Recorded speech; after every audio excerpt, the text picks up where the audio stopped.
Hello and thank you for watching. My name is Rachel Barnett with Gentle Frog. I'm here to create videos for you to help you understand QuickBooks slightly better than you currently do.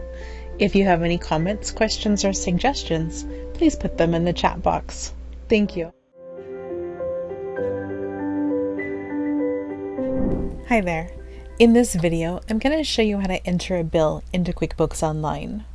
To enter a bill into QuickBooks Online, you can start by going to Plus New in the upper left-hand corner of your screen, and then over to Vendors and down to Bill. I'm going to enter a bill for HubDoc.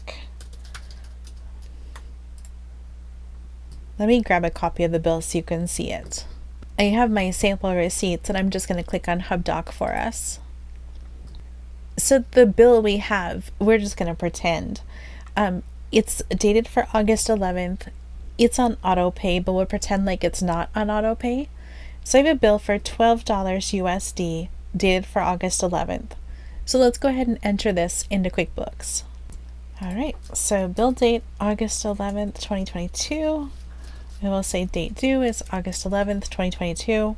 If I did not want to enter the due date, I could have come over here to the terms and just said due upon receipt. So down here, QuickBooks pre-fills office expense because that's what I used last time, and it pre-fills $12 because that's what I did last time. If I want to add an attachment, I can do so by clicking on this, and then I can add my HubDoc, and there it is. I know that my document has successfully been attached because I have a blue hyperlink with the name of my document.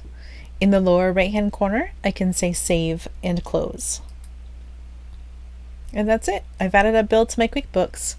If I want to see a list of the bills that I have added and not yet paid, I can go to Reports, and then I can search, and I think it's faster to search than it is to scroll.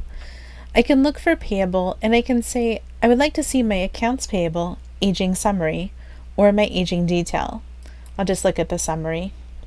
And there it is, $12 for HubDoc. I hope this video has been helpful. If there's anything that my team or I can do for you, please don't hesitate to reach out. You can leave us a comment below, or you can reach us at gentlefrog.com. Thank you.